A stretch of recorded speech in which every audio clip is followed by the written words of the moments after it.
Ai julle, die eerste ding wat ek met die gemeente gepraat het, toe ek hier gekom het, was your attitude determines your altitude.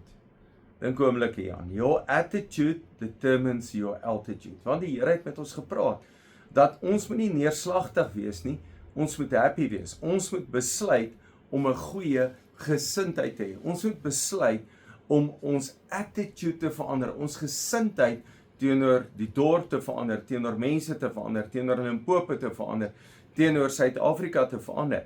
Nou, attitude is die manier hoe jy kyk, dit jou denkwyse, dit wat jy aan vashou, dis jou attitude.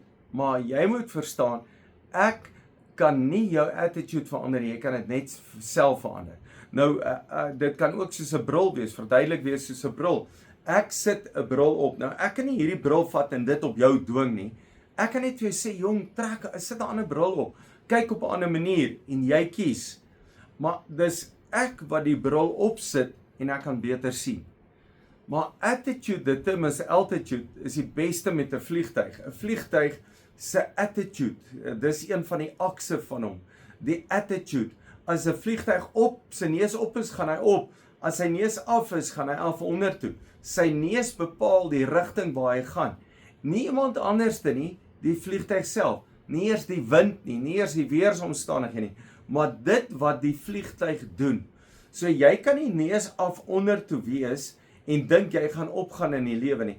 Jy moet 'n attitude hê. Jy moet jou attitude verander dat jy kan opgaan. Maak nie saak wat die weersomstandighede is nie, moet jy jou attitude verander en jy kan dit verander. Nou moet jy reg verstaan, om 'n neus op te hê beteken nie jy is beter as ander mense nie. Dit beteken dat ek anders kyk na die lewe, dat ek dankbaar is, dat ek bly is, dat daar 'n goeie gesindheid binne in my is.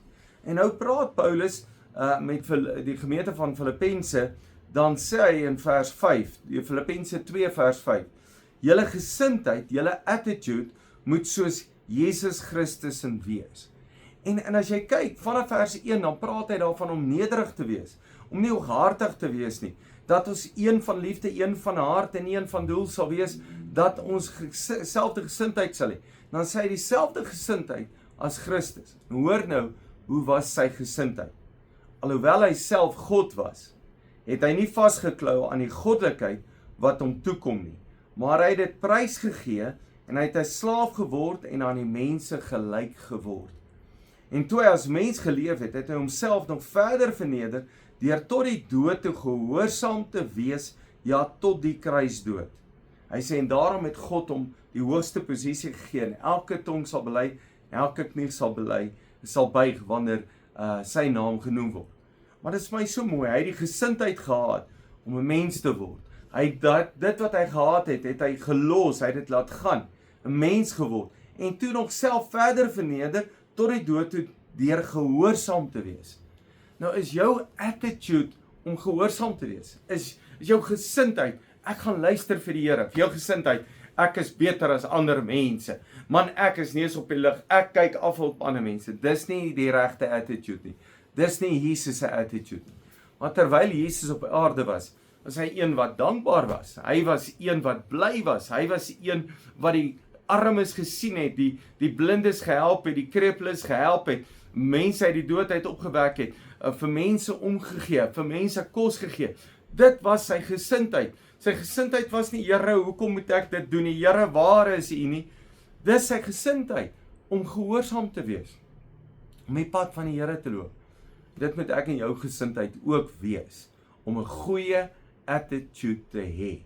En daarom wil ek jou aanmoedig, verander jou attitude. Attitude determines jou altitude.